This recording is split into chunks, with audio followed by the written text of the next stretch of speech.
Meu nome é Rebeca Samila e sou do EMEC 11A e hoje eu vou falar sobre a jornada do trabalho da CLT. Vou falar sobre o artigo 58, que é duração normal e tolerância de ponto. Vou dar um exemplo.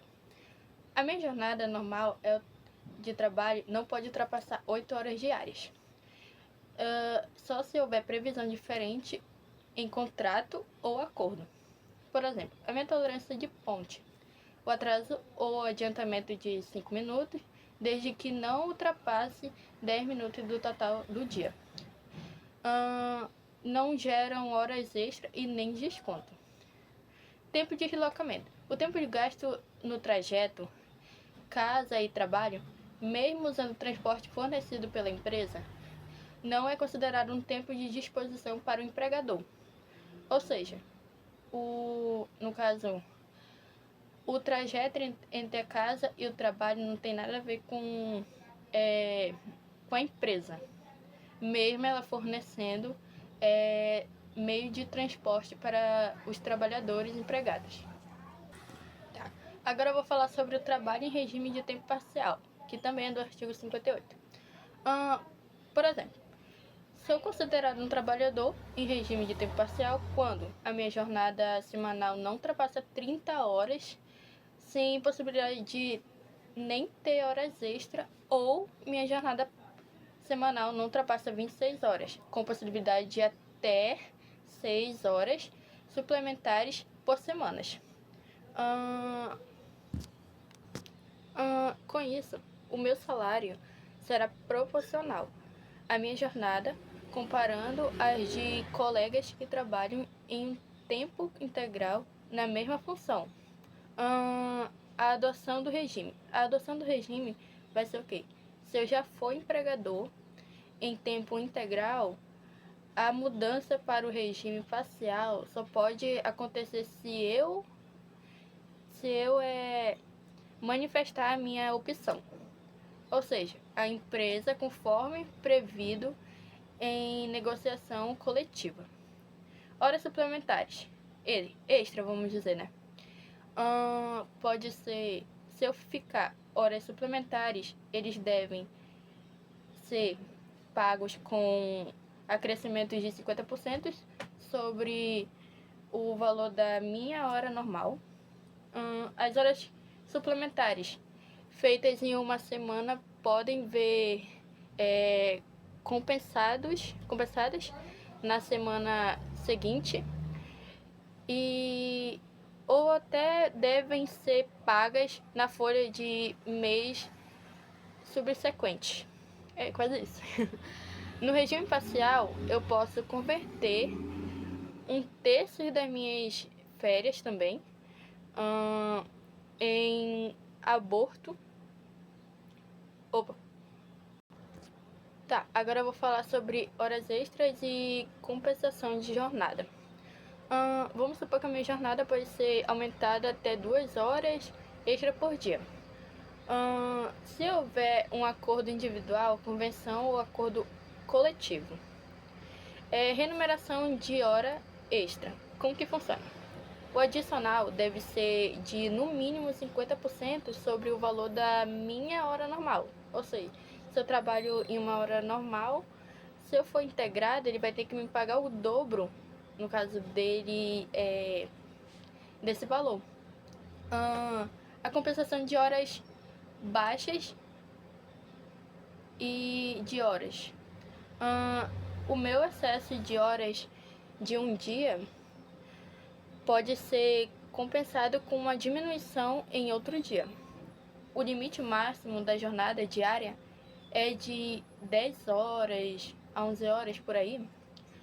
E também é permitido o regime de compensação da jornada por acordo individual, escrito ou até tácito.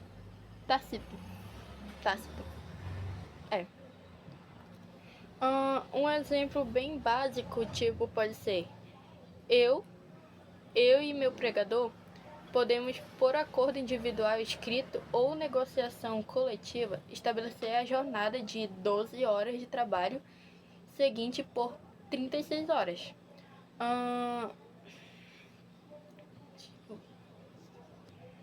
sendo que o salário mensal já inclui pagamento do descanso semanal, remuneração e de feriados também.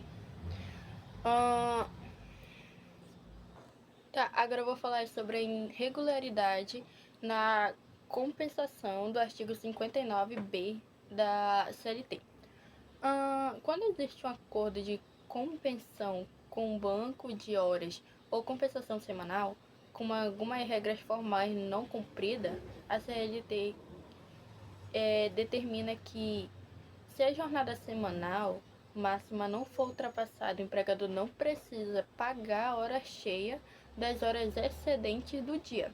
Ele deve pegar somente o adicional de horas extras.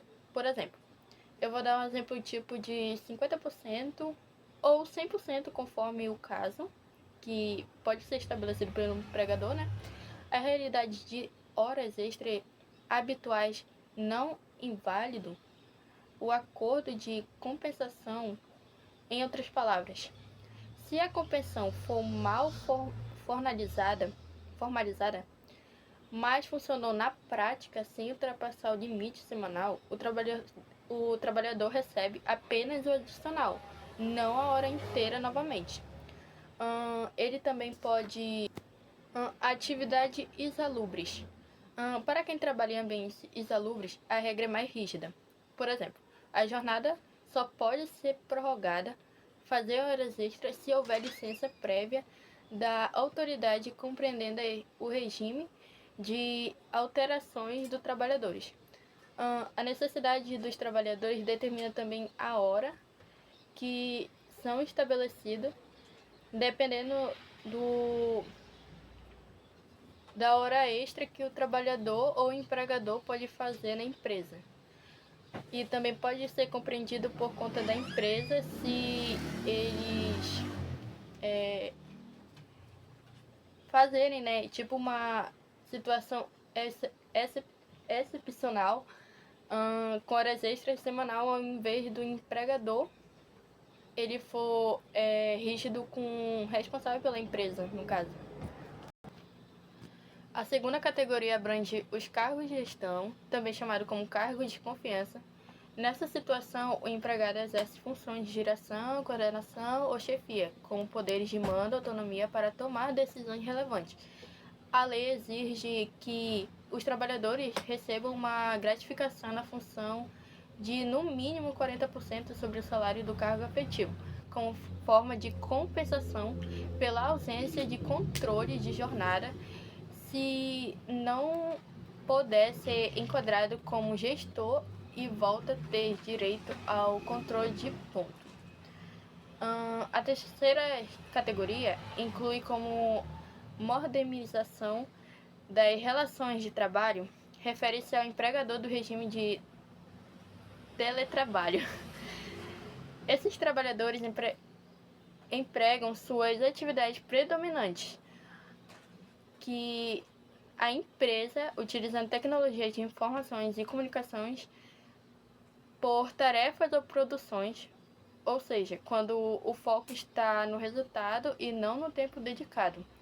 Entretanto, se a empresa adotar mecanismo de monitoramento de horário, como sistema de login, metas horárias ou acompanhamento de tempo online, o